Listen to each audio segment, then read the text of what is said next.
Pozdravljeni! Moje ime je Nataša Sikošek in na srednji zdravstveni kemijski šoli poučujem, guess what? English. Unfortunately, our students are not with us now because they have to study at home. So I'm here in the chemistry laboratory with my colleague, Barbara Cesar, and we're going to show you how our students learn professional terminology in English classes. What are all these things used for? I have these at home in the kitchen. Well, you might. They come as a pair. They're called a mortar and a pestle, and you use them to crush solids, just like this.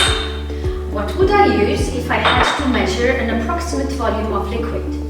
For approximate volumes, you would use a measuring cylinder. It's in the shape of a cylinder and it has a measuring scale on it. But what about if I wanted to measure a more accurate amount of volume? For more accurate amounts, you would usually use a burette or a pipette, just like this one here, but be very careful because it's fragile. Now this one looks like a glass. Can I drink from it? What's it called?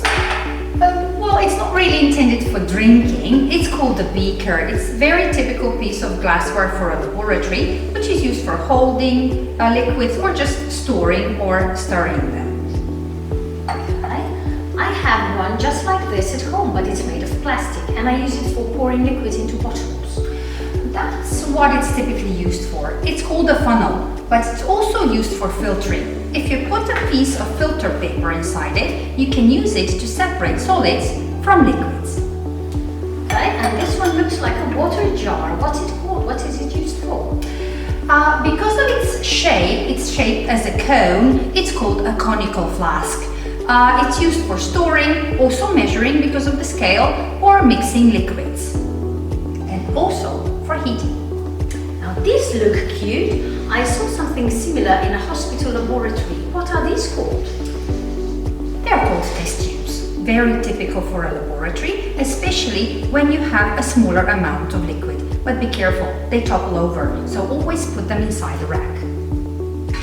Thank you very much for explaining these things to me. You're welcome. This was just a glimpse of our lesson. If you want to learn more, join us and become one of our students. Goodbye.